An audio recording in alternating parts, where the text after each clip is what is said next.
دوستو، اسے ضرور پورا سنیں اگر آپ کبھی بھی مسجد میں نماز پڑھنے جاتے ہو۔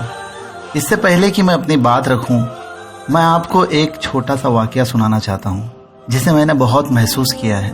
بات ہے ایک عید کی صبح کی، جب میں 7 بجے والی جماعت پڑھنا چاہتا تھا، لیکن دیر ہو جانے کی وجہ سے راستے سے ہی دوسری مسجد کا رخ کیا جہاں 8 بجے کی نماز تھی۔ مسجد میں سوائے میرے اور میرے بچوں کے 1 یا 2 ہی لوگ چلتے پھرتے نظر آ رہے تھے۔ کچھ دیر میں میری نظریں مسجد کے انٹرنس پر پڑی، جہاں ایک بچہ جس کی عمر غالباً 8 سے 10 سال کی ہوگی بڑی خوشی سے مسجد میں داخل ہوا۔ اس کی چال مانو ایک کھیلتے ہوئے ہرن جیسی تھی۔ مسجد میں زیادہ لوگوں کو نہ پا کر وہ ہم سے قریب ہی آ کر بیٹھ گیا۔ میں نے دیکھا اس کی آنکھیں خوشی سے چمک رہی تھی۔ کرتا پیجامہ اور ٹوپی پہن کر، آنکھوں میں سرما لگا کر وہ جس انداز میں تھا مانو اس نے عید کی صبح کی بہت پہلے ہی سے تیاری کر رکھا تھا۔ کچھ دیر وہ یہاں وہاں سرکتا کھیلتا آخرکار ایک جگہ بیٹھ گیا۔ اسے دیکھ کر میرے من میں خیال آیا کہ عید کے دن تو کوئی بچہ اکیلے نماز میں نہیں آتا، اکثر بچے اپنے ابا کے ساتھ، اپنے والد کے ساتھ ہوتے ہیں، جیسے کہ میرے بچے بھی میرے ساتھ تھے۔ اسے دیکھ کر مجھے یہ لگا کہ وہ ضرور کوئی یتیم ہے اور شاید باپ کے نہ ہونے کی وجہ سے اکیلے آیا ہے، جسے شاید اس کی ماں نے تیار کر کے اس عید کی خوشیوں کو منانے کی پہل کرنے بھیجا ہو۔ ہاں دوستو، عید کی نماز پڑھنا ہے۔ میں ان خیالوں میں ہی تھا کہ اسے دیکھا کہ وہ ایک پلر سے لگ کر کھیلتے کھیلتے سو گیا۔ میں نے سوچا شاید عید کی خوشی سے وہ صبح جلدی اٹھا اور اب نیند آ گئی ہو۔ میں ان خیالوں میں ہی تھا کہ امام صاحب کی تقریر کی آواز نے مجھے اس خیال سے ہٹا دیا، اور اب مسجد میں کچھ اور لوگ بھی داخل ہو چکے تھے۔ دھیرے دھیرے لوگوں کا مجمع بڑھنے لگا۔ تھوڑی ہی دیر میں دوبارہ بچے کی طرف متوجہ ہوا اور دیکھا کہ امام کی تقریر کی آواز سے وہ اٹھ کر بیٹھ گیا۔ اس نے دوبارہ اپنی خوشیوں کو بٹورنا شروع کر دیا، لیکن اب جیسے اس کی آنکھیں ہر ایک آئے ہوئے نمازیوں کو باری باری دیکھ رہی تھی، جیسے وہ انہیں دیکھ کر کسی اپنے کو تلاش رہا تھا۔ وہ دھیرے دھیرے سرکتا آگے کی صف میں جا کر بیٹھ گیا جو کہ خالی تھی۔ میں تقریر سننے لگا اور وقت آیا کہ مسجد پوری بھر چکی تھی اور مؤذن نے اقامت دینا شروع کر دیے۔ ہم سب نماز کے لیے کھڑے ہو گئے۔ بس نماز شروع ہونا ہی تھا کہ میری آنکھیں دوبارہ اس بچے پر پڑی، لیکن اس بار اس کے چہرے کی ساری خوشیاں غائب تھی، مانو کسی نے اس کے سارے سپنے، ساری عید کی تیاری پر پانی پھیر دیا ہو۔ وہ آگے کی صف سے بھیڑ کے بیچ میں سے ہوتے ہوئے پیچھے کی اور آ رہا تھا، باہر کی اور آ رہا تھا۔ دراصل وہ خود نہیں آ رہا تھا، اسے لوگ پیچھے کر رہے تھے۔ وہ ایک قطار سے دوسرے قطار پر آتا تو وہاں کے لوگ اسے پیچھے کر دیتے، پھر اس کے پیچھے کے قطار کے لوگ اور پیچھے کر دیتے۔ میرا دل چاہا کہ اسے اپنے قریب بلا کر اپنے بچوں کے ساتھ کھڑا کر دوں، لیکن میں تھوڑی دوری پر تھا اور تب تک کچھ لوگ رکعت باندھ چکے تھے، اور اسی طرح میں نے اسے آخری صف تک پیچھے جاتے ہوئے دیکھا اور آخرکار وہ میری نظروں سے اوجھل ہو گیا۔ امام صاحب تکبیر دے چکے تو میں نے بھی فوری رکعت باندھ لی۔ بعد نماز کے میں نے بہت تلاشا اس بچے کو، لیکن وہ کہیں نظر نہ آیا۔ مجھے مانو ایسا لگ رہا تھا کہ میں نے کوئی گناہ کر لیا ہو، کہ اگر وہ ایک یتیم تھا تو مجھے اور مسجد میں تمام لوگوں کو اس سے الگ درجہ دینا تھا، لیکن ہم سبھی نے اس بچے کو جو سب سے پہلے آ کر مسجد میں داخل ہوا تھا اسے دھکے دے کر ایک کے بعد ایک صف سے پیچھے کر دیے۔ مجھے تو یہ بھی نہیں معلوم ہوا کہ کیا اس بچے کو مسجد کے اندر جگہ ملی بھی ہوگی، کیونکہ عید کے دن تو مسجد پورا پیک ہو جاتا ہے۔ کاش کہ میں اس بچے کو ڈھونڈ پاتا اور اسے مسکرا کر دیکھتا اور اس کے سر پر ہاتھ پھیر پاتا۔ اب مجھے افسوس بھی ہوا اور غصہ بھی آیا ان تمام لوگوں پر جنہوں نے اسے اتنا پیچھے کر دیا کہ اسے شاید اپنے باپ کے نہ ہونے کا احساس دلایا ہو۔ میں اس واقعے کو اور اس بچے کو آج تک بھلا نہیں پایا۔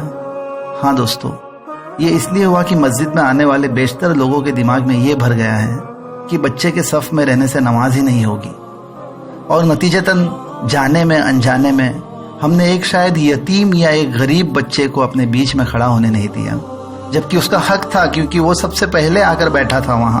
میرے دوستو، یہ کس طرح کا عمل ہے ہمارا، جبکہ یہ بات ثابت ہے کہ بچوں کو مسجد میں آنے دیا جائے، ان کی حوصلہ افزائی کی جائے، جبکہ اسلام یہ سکھاتا ہے کہ اللہ کے نزدیک کوئی بھید بھاؤ نہیں۔ یہی نہیں، میں تو ہر نماز میں ان بچوں کو دیکھ کر افسوس کرتا ہوں، ان لوگوں پر، ان بزرگوں پر اور جوانوں پر جو ہمیشہ بچوں کو بنا حکمت کے ساتھ ایسے پیچھے دھکیلتے ہی کہ بچوں کی آنکھیں دیکھ کر لگتا ہے مانو وہ بددعائیں دے رہی ہے، مانو ان کے کانفیڈنس کو کسی نے تیز چھری سے چیر دیا ہو۔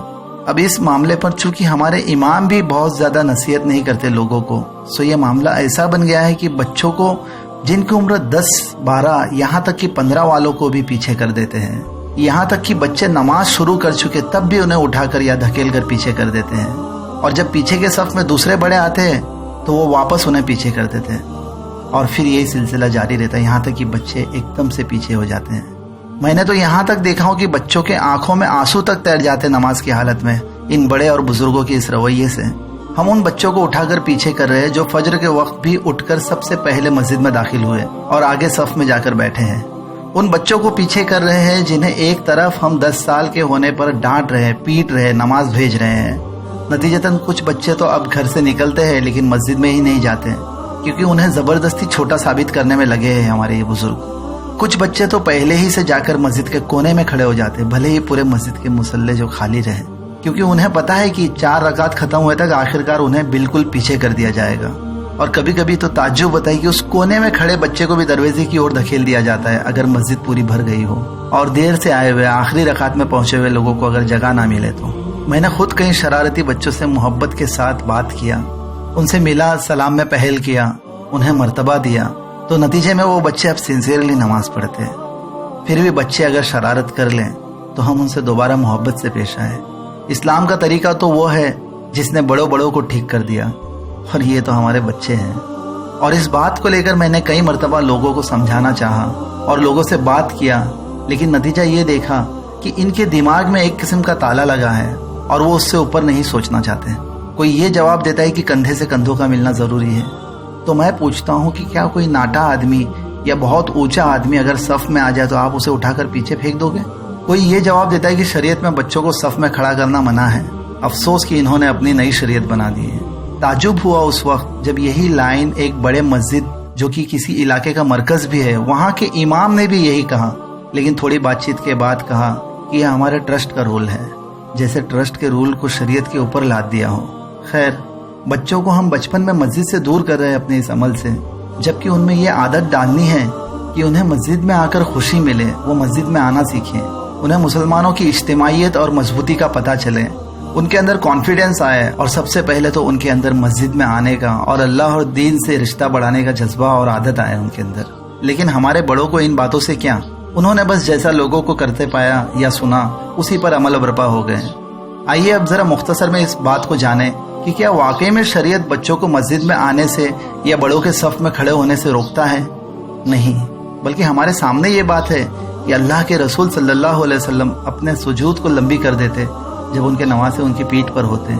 इससे ये साबित है कि बच्चे मस्जिद में रहते हैं। अल्लाह के रसूल सल्लल्लाहु अलैहि वसल्लम नमाजों को शॉर्ट कर देते, छोटी कर देते जब पीछे बच्चों के रोने की आवाज़ आती। ये तो साबित हुआ कि बच्चे मस्जिद में आए। अब क्या हम हर बच्चों को हर जगह खड़े होने दें?